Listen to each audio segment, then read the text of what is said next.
On this episode of Eat Sleep Drive, we're going to find out how much power my ISF makes on the dyno after an ECU tune from RR Racing.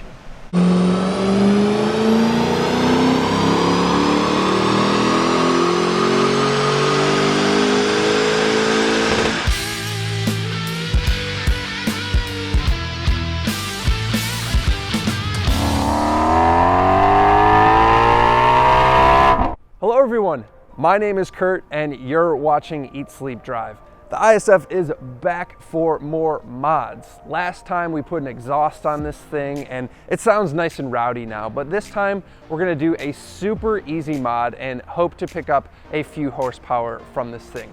Now, you may have seen some of my previous videos where every time I modify a car, one of the first things that I do is modify the ECU.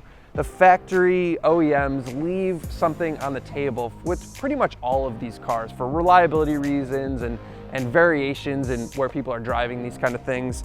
But what you can do is extract more power from these cars by modifying the ECU. So I've worked with RR Racing. They provided me this handheld OBD2 programmer, and they're basically going to rewrite the software, the ECU software that manages this engine, and we're gonna take it to the dyno and see how much more power we can make by doing that. Now, in a turbocharged car, you can make a bunch more power because you just turn up the boost. With an NA car, it's a little bit harder, but we're gonna find out exactly how much more power we can make today. So first, I'm gonna show you guys how to do this, and then we're gonna take it to the dyno.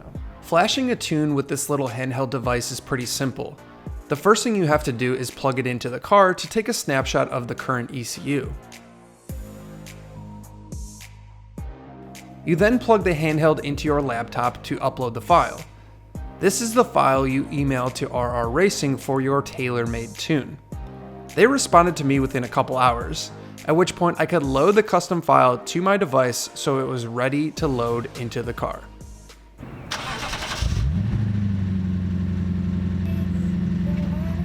With my tune in hand, I headed to my favorite shop in Cincinnati, Turn-In Concepts. Big shout out to these guys for continually letting me use their dyno to actually see how much power these mods make. It's one thing for someone to make a video and say, yep, it feels faster, and a whole other to actually verify on the dyno. I take my car here for anything I'm not capable of doing on my own. So if you're in the greater Cincinnati area and need some work done, give them a call. They hooked up the car to get some baseline numbers before we flashed the custom tune.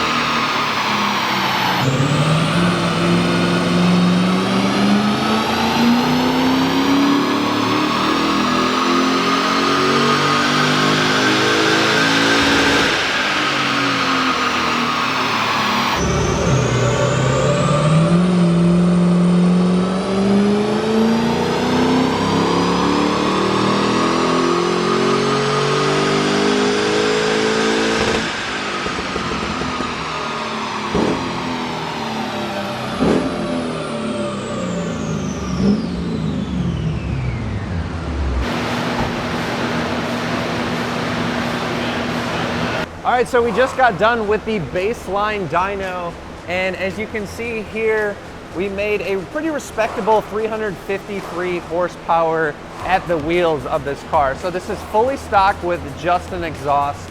And one of the things that we wanted to log for sure, this is the air-fuel ratio line. This is something that we're gonna wanna keep an eye on when it comes to looking at the tune versus the stock. So now that we have our baseline run, and you can kind of see them in succession here, started to make more and more power, and then it got a little hot, so it dropped a little bit in power there. But we're gonna flash to the tuned ECU and basically do the same thing and see how much power we make. When it's finally time to load the custom tune, you simply plug the device into the car, turn it on, and flash the ECU. It only takes about 5 minutes to write the custom file.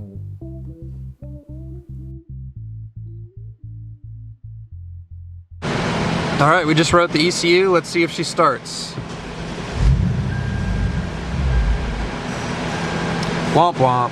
Fortunately, the instructions said that the first start will likely die.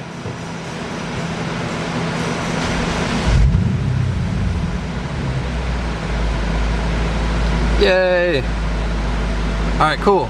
She's idling. Let's get these fans hooked back up and do another pull.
All right, the numbers are in and they don't lie. Before we have the 354 horsepower that we made on the stock tune, that's the green line, and then we have 362.3 horsepower, which is the red line.